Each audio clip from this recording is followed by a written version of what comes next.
जय माता दी, जकाश हवाई द बोल साचे दवार की जय। हैप्पी नवरात्रि। नवरात्रि की शुभकामनाएं आप सबको। जय गुरु जी की।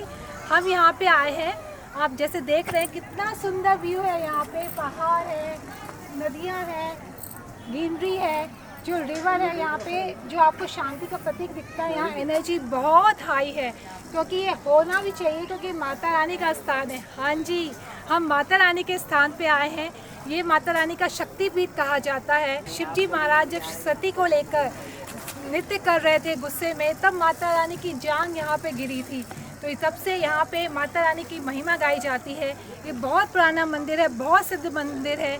यहाँ बहुत सारे दर्शक अपनी मनोकामना लेकर यहाँ आते हैं। उन सबकी मनोकामना माता रानी पूर्ण करती है।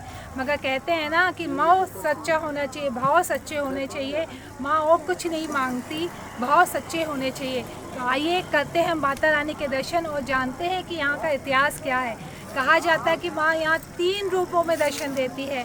सुबह कन्या का रूप, दिन में युवा का रूप और रात्रि को वृद्धा का रूप। मैं सुनी हुई बातों पर विश्वास नहीं करती, इसलिए पूरी कोशिश करूंगी कि आप लोग को भव्य दर्शन हो, माता रानी की सुंदर प्रतिमा के आपको दर्शन हो, प्यारे दर्शन हो। और जो मैंने आपको बताया उसके पीछे क्या रहस्य, आप भी जाने, मैं भी जाने। तो करते हैं माता रानी के दर्शन। चलो बुलावा आया है, माता रानी ने।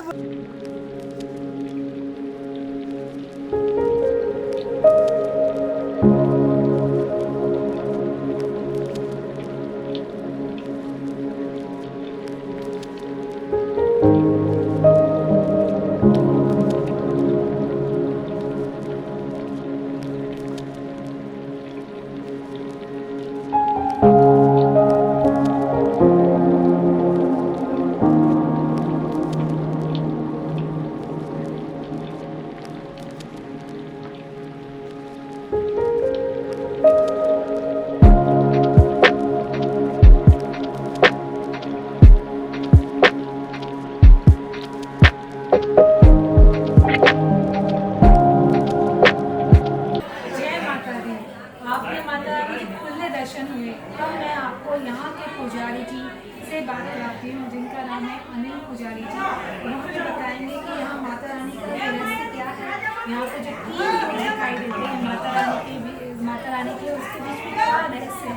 चलिए मिलते हैं हम यहाँ के पुजारी जी अनिल जी से। अनिल जी, आपका नमस्कार। जय माता दी। जय माता दी, जय माता दी। आप जिस रानगढ़ धाम में आए हैं, इन माता का नाम हरसिद्धि माता नाम है। लोग बाग पूछते हैं हरसिद्धि माता नाम ही क्यों पड़ा, अन्य नाम देवी जी का क्यों नहीं पड़ा। तो दुर्गा सप्तशती का आप पाठ करते हैं, उसमें कवच आता है। तो कवच में आता है सप्तमम काली धात्री महागौरी चष्टमम नवमम सिद्धि धात्री चो नव दुर्गा प्रकीर्तिता। सिद्धि धात्री मतलब हर सिद्धि, हर काम की सिद्धि देने वाली माँ, इसलिए इनका नाम हरसिद्धि माता है। 13 रूप अनेक, एक दिन में बदलती है 3 रूप। प्रातः काल कन्या हो जाती, मध्यम में है जवान और सायं काल में वृद्ध अवस्था में ढल जाती है रानी की सिद्धि मैया। ऐसे 3 रूप बदलती है। यहाँ पे मानता कब से है, उसका इतिहास क्या है? ये है रानगढ़ माता का मंदिर तो लगभग काफी प्राचीन पुराना है। हमारे पूर्वज बताते आए हैं। हम सभी एक परिवार के हैं, 7 पीढ़ी से सभी लोग पूजा करते आए हैं और काफी पुराना विशाल मंदिर है। और जो माँ के दरबार में सच्चे तन मन धन से श्रद्धा विश्वास से आता है, उसके सारे मनोरथ सिद्ध हो जाते हैं। जिन दंपत्नियों के यहाँ संतान नहीं होती, वो शुद्धिकरण के बाद में आके माता की भभूति से उल्टे हाथे लगाएं तथा इस सीट पे जो भी हमारे परिवार के लोग बैठे हों, उनसे गला बंधवाएं, अपने गले में बांधें, दोनों की परमा अमास की परमा भरती रहें। तो माता रानी उनकी गोद भरती हैं, संतान की प्राप्ति देती हैं। चैत में और कुमार में लगभग 10,000 बच्चों के मुंडन होते हैं। 12 महीनों में भी 10-20 मुंडन पहले होते रहते हैं। गोदी भरने वाली माता ही सबसे प्रसिद्ध है।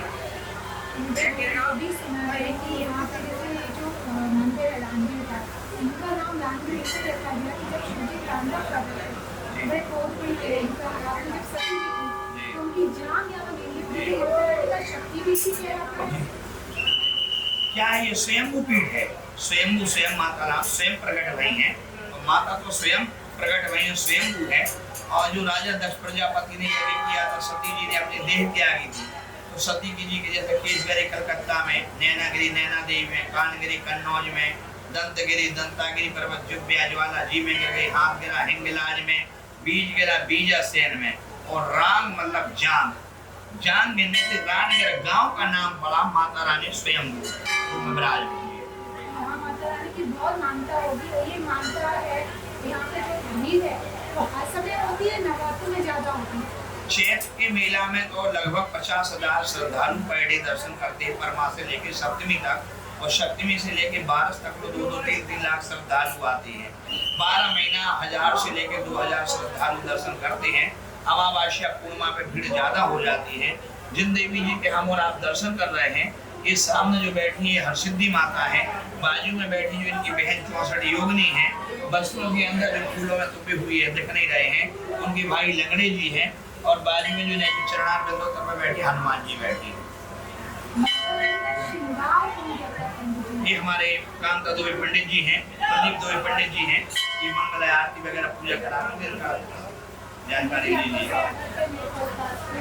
मैं जानना चाहती हूँ कि आप माता रानी को श्रृंगार करते हैं, मंगला आरती करते हैं, प्लीज इसके बारे में कुछ बताइए हमारे। जय माता दी। बहुत बहुत नवरात्रि की शुभकामनाएं।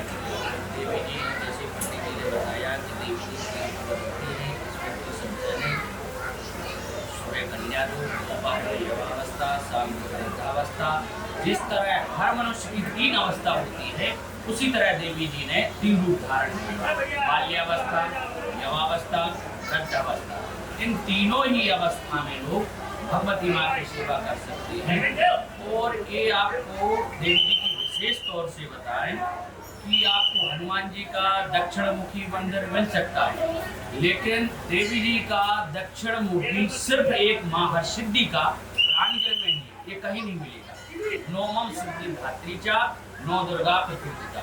भगवती लोग बहुत दूर दूर से आते हैं तो उनकी मनोकामना पूर्ण करते हैं। सृष्टि स्थिति विनाशाय, भगवती की ऐसी कृपा है, एक सृष्टि स्थिति विनाशाय मतलब एक सृष्टि को एक पल में स्थित कर देती है और एक पल में विनाश कर देती है, वो हर सिद्धि है। और देवी जी ने अंतिम रहस्य में लिख दिया है, सर्वरूपमयी देवी सर्वम देवी मयम जगत। ये पूरा जगत, ये पूरा सृष्टि, ब्रह्मा विष्णु महेश, सिर्फ देवी जी ने ही कहा कि मैं ही सब कुछ। मंगला आरती सुबह होती है 4 बजे, उसका पूरा विधिवत पंचोपचार सूर्योपचार से पूजा करते हैं। उस समय देवी जी की इतनी विशेष कृपा रहती है तो हम लोग श्रृंगार करते हैं तो हम लोगों को खुद ही नहीं रहता है इतना, तो मतलब उसी में लय हो जाती है। देवी जी की ऐसी कृपा है।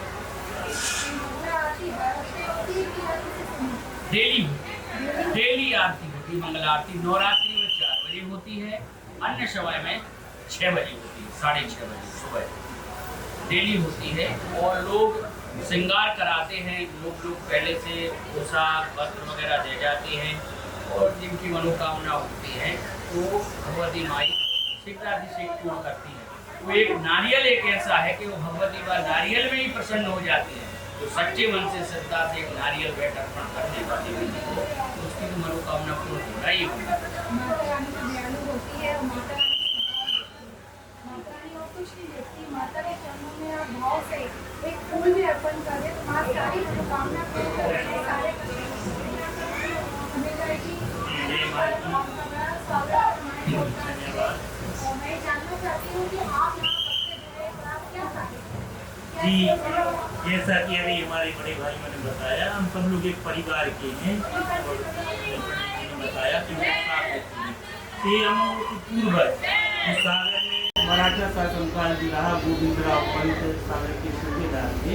उसी समय से देवी जी के मंदिर का इतिहास भी मिलता है। यहाँ पर लिखा हुआ ये ताम्र लेख रखे हैं, तो ये फारसी में लिखा हुआ और मराठी शासनकाल का ये यहाँ का प्रमाण मिलता है। तो उसी समय से हम लोगों के पूर्वज इस मंदिर में पूजन करते आ रहे हैं।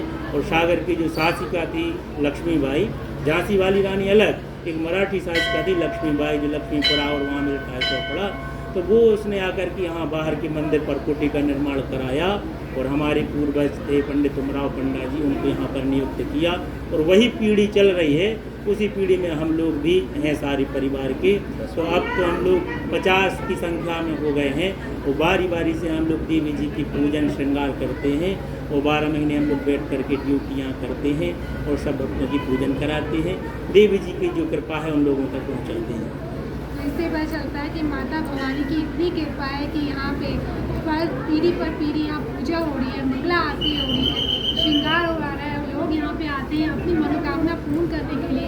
जैसे हमारे पुजारी जी ने बताया कि इनके यहाँ का परिवार पीढ़ी दर पीढ़ी जुड़ा हुआ है और ये परिवार बढ़ता ही जा रहा है।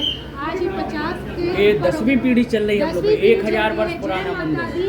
ये 1000 वर्ष पुराना मंदिर है और ये 10वीं पीढ़ी चल रही है। ये तो मुझे आज खुद यहाँ पे आके पता चला है। जय माता दी, जय माता दी। आप माता रानी के दर्शन हुए, भाग्यवान हूँ मैं और आप लोगों से बात हुई, बहुत बड़ी कृपा है माता रानी की। जाने से पहले माता रानी का कोई प्यारा सा भजन यदि हम हमारे व्यूअर्स के लिए कर दें तो माता रानी की बहुत बड़ी असीम कृपा होगी। ये नवरात्रि का पर्व चल रहा है और नवरात्रि के पर्व में प्रातः तो मंगला आरती होती है।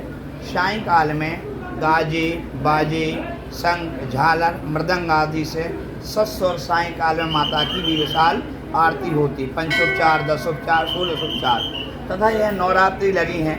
तो नवरात्रि में माता रानी का जो है श्रृंगार है, गाते हैं कि बड़ो प्यारो लगत श्रृंगार मोरी मैया, जगदम्बा जग तारिणी, माथे मैया की बेंदी सोहे देखो नथनी की, हीरो कुंडल की अजबे बहार मोरी मैया, जगदम्बा जग तारिणी। धाम की जय। बहुत बहुत धन्यवाद। बहुत बहुत धन्यवाद माता रानी, आपकी कृपा ऐसी सब पे बनी रहे। नवरात्रि में आपको इतने खुले दर्शन दिए, आपकी कृपा ही है। और हमें पुजारियों से बात करने को मिला, उनसे हमें पता चला कि रानी सिद्धि माई की महिमा क्या है, यहाँ मंगल आरती कब होती है, तो यहाँ पे जो रूप होते हैं उसके बीच में क्या रहस्य है। ये माता रानी की कृपा है, जो सच्चे मन से आएगा उसकी सारी मुरादें माँ पूरी करती है। ये सभी कहते हो माँ का महिमा इतनी प्यारी है, माँ का चेहरा इतना प्यारा है, माँ तो खुद ही प्यारी है। बोलो साचे दरबार की जय। जय माता दी। ये माता रानी का अखंड ज्योत का भवन है। यहाँ पे आप देख सकते हो कितनी सारी ज्योतें एक साथ जल रही है। ये माता रानी का भवन है जहाँ पे अखंड ज्योत जलाई जाती है नवरात्रों में। जय माता दी। आप लोग इससे दर्शन कीजिए, माता रानी की कृपा लीजिए। जय माता दी। कितने सुंदर, कितने प्यारे दर्शन हुए, इतनी भीड़ भाड़ में भी माँ की कृपा बनी रही। जय माता दी। आपको पता ही होगा, यदि आप मेरे पॉडकास्ट को फॉलो करते हैं, मैं हमेशा पॉडकास्ट में एक मैसेज जरूर देती हूँ। आज का ये मैसेज है कि परमात्मा से ऊपर कुछ भी नहीं। आज ये मैं इसलिए कह रही हूँ, वैसे तो सभी मानते हैं, पर मेरे पास एक बात आई कि जब परमात्मा और गुरु की बात होती है तो लोग ये कहते हैं कि गुरु को मानने के बाद जब आप परमात्मा को मानते हैं तो गुरु का निरादर होता है। मैं ये नहीं मानती। तो ऐसी सोच वालों को मैं ये कहना चाहती हूँ कि परमात्मा तो सबसे ऊपर है, गुरु तो एक माध्यम होता है हमें परमात्मा को जोड़ने के लिए। गुरु तो भेजते, गुरु आते ही है परमात्मा की मर्जी से। गुरु हमें भगवान की तरफ जोड़ते हैं, गुरु हमें मार्गदर्शन करते हैं। तो इसका मतलब ये नहीं होता कि गुरु से जुड़ने के बाद आप परमात्मा को छोड़ दें। जैसे कि नवरात्रे चल रहे हो, मैं अपनी माता रानी को बहुत मानती हूँ, उनके साथ जो मेरा प्यारा और जो अटूट रिश्ता है वो हमेशा रहेगा। और नवरात्रों में मैंने भी माँ के 9 दिन फास्ट रखे हैं। मैं ये इसलिए कह रही हूँ कि मैं भी गुरु से जुड़ी हुई हूँ, मगर मेरे लिए गुरु जी के जुड़ने के बाद मेरे लिए माँ का दर्जा कभी कम नहीं हुआ और बढ़ गया है। इसलिए जो ये सोच है, उस सोच के साथ मैं देखती हूँ कि सोशल मीडिया में भी बहुत सारे मैसेज ऐसे आने लगे हैं जहाँ पे भगवान का आसन नहीं लिया जाता। ये बहुत गलत है। परमात्मा ही है जिससे हमें जो सांस हम लेते हैं वो उसकी ही मर्जी से लेते हैं, इसलिए उसको सबसे ऊपर रखिए, उसके आगे कुछ भी नहीं है। और ये सबसे बड़ा लेसन तो हमें कोरोना देके गया है, उसके बाद भी ऐसी सोच क्यों रखते हैं सब। और इसी सोच के साथ सोशल मीडिया में आते हैं, फिर इसी सोच के साथ सड़कों में आते हैं जब मंदिर मस्जिद के साथ कुछ ना कुछ होता रहता है। मैं सिर्फ यही कहना चाहती हूँ कि हम जो देश है, ये जिस देश में हम रहते हैं, जहाँ सारे कल्चर एक समान है, हम सारे फेस्टिवल बहुत प्यार से बनाते हैं, तो हमारा एज अ सिटीज़न ये हमारी ड्यूटी बनती है कि हम इस देश में शांति बना के रखें और परमात्मा को और सबके रिलीजियस को रिस्पेक्ट करें। जिस तरह घर में सारे भगवानों को हम एक आसन देते हैं, उनकी रिस्पेक्ट करते हैं, उसी तरह से सब भगवानों को हमें रिस्पेक्ट देनी चाहिए, ना कि गुरु के आगे शिव भगवान या कोई भी भगवान का निरादर होता है, ऐसी सोच या ऐसे मैसेज कहीं नहीं देने चाहिए। परमात्मा सबसे ऊपर है, मेरी माँ सबसे ऊपर है। जयकारा शेवाई दा बोल साचे दरबार की जय। माता रानी के दर्शन करने के बाद हम जब घर की तरफ वापस जा रहे थे तो रास्ते में हमें एक शिव दरबार दिखा, बहुत ही सुंदर और बहुत ही सिद्ध मंदिर है ये शिव जी का, जहाँ पे हमने खुले दर्शन किए। जैसे कि मैंने बोला कि परमात्मा सबसे ऊपर होते हैं और परमात्मा के ही सब पल पल परमात्मा का ही है, वो किसी का नहीं होता। तो परमात्मा को हमेशा अपनी लाइफ में, अपनी ज़िंदगी में आगे रखिए। मैं ये नहीं कहती कि आप किसी और धर्म के उससे कनेक्ट करो, मैं बिल्कुल नहीं कहती। सब अपने धर्म को मानते हैं, मैं इस बात की श्रद्धा को रिस्पेक्ट देती हूँ और कोई भी कनेक्शन इतनी जल्दी नहीं बनता है।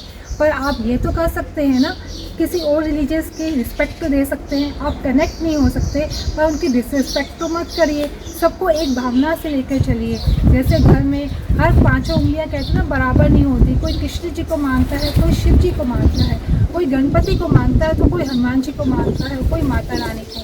अगर आप क्या करते हैं घर में, सबका जो आप जब पूजा करते हैं उनका जो आसन होता है वो बराबर दिया जाता है ना, सबको श्रद्धा से देखते हैं ना, उनकी पूजा जो होती है उसमें क्या भेदभाव करते हैं? नहीं करते।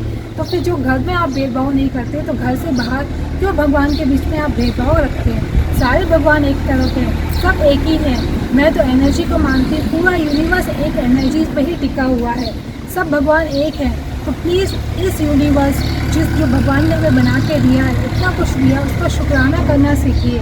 दिवाली आने वाली है और सब ने शॉपिंग करना शुरू कर दिया होगा, अपने घर की लिस्ट बनानी शुरू कर दी होगी। और दिवाली में सबसे महत्वपूर्ण क्या होता है? दिए जलाना।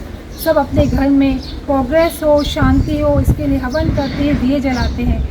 और आज मैं पता नहीं क्यों मेरे मन में ये बात आई है, मैं तो ये करूँगी कि इस दिवाली एक दिया अपने देश के नाम पर, जिस देश में हम रहते हैं वहाँ शांति बनी रहे, उस देश की प्रोग्रेस हो, क्योंकि देश का प्रोग्रेस होगा तो आपकी भी प्रोग्रेस होगी। देश जब ऊंचाई में जाएगा तो आप भी ऊंचे जाएंगे। तो इसी प्यार और शांति को हमारे देश में बना के रखिए, क्योंकि हम इस देश के सिटीज़न हैं। ये हमारी रिस्पॉन्सिबिलिटी बनती है कि हम इस देश में शांति बनाए रहें। जय माता दी, जय हिंद।